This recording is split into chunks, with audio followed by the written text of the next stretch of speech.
Hey guys, Cody03 here, and welcome to episode 6 of Rags to Russian Riches. Now don't worry if you missed the last episode, all you have to do is click the blue box on the screen right now to catch up with that and keep up to date with the series. Anyways, I started this episode off by signing a couple of players. I signed 2 Portuguese players for the team. Raul Meireles was the first one, and the second one was Jose Bosingwa.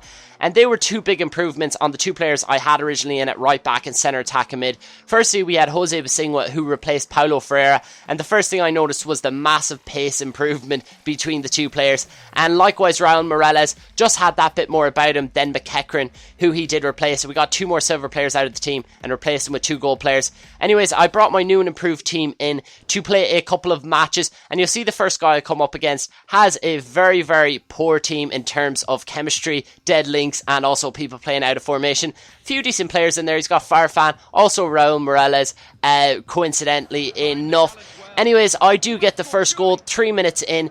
Sturge gets quite lucky and finesses it, and who's there to tap home in easy goal but Lukaku, and that was 1-0 to me, guys.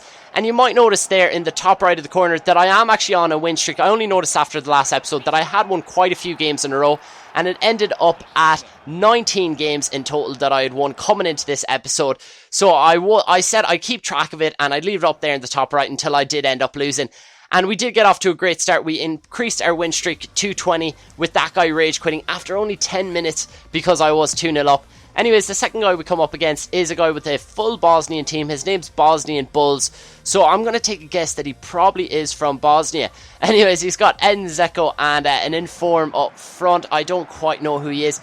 Anyways, it only took me 8 minutes to get on the score sheet. The main man himself, Raul Meireles, basically punishes his team for a mistake that his keeper made there, threw it right out to my player, headed it into Raul Meireles, finessed it, and there again the keeper gifted Raul Meireles another goal. I couldn't believe how many gifts that Raul Meireles was getting in this game, and Sturge was very lucky after a bit of skill there, landed at his feet and finessed it into the bottom left. Although he did actually surprise me here and get a goal back, and I was really shell-shocked because I was literally all over him, had all the possession, and with his first chance he scores. But I suppose that is just the way FIFA goes. But after the 85th minute, Raul Meireles does get his hat-trick to put the game beyond any reasonable doubt, and it ended 4-1. And I did say Raul Meireles quite a bit during that episode. It was nearly like the time I said like, and at the end of the day and all that in my long shot cup video. I know some of you guys got quite annoyed about that, but you know, haters gonna hate. Anyways, the third guy I come up against is a guy with a fairly average Serie A team. Very budget, like I think Chiellini was the only player probably worth over $1,000 there.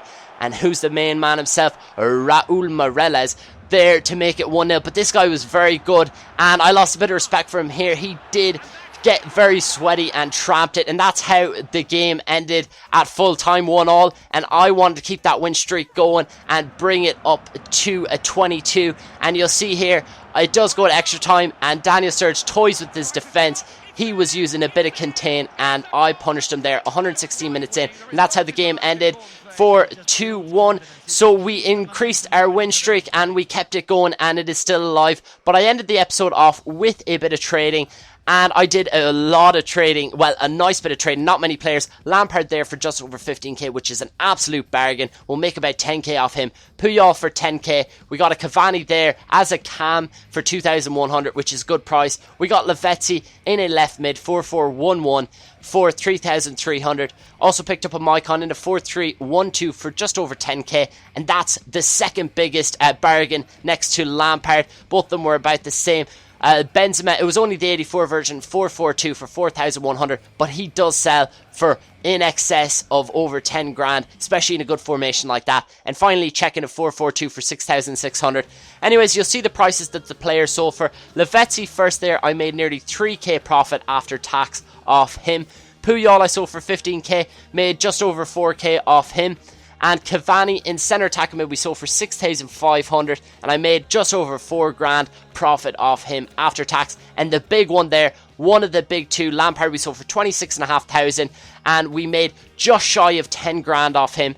And likewise Benzema, we made 9,200 off him by selling him for 14k. That was a massive bit of profit there off Benzema. And Czech we sold for 9,400, made 2,300 off him. And finally Maicon, we made not that much off him, but nearly 5k, still a good bit of profit.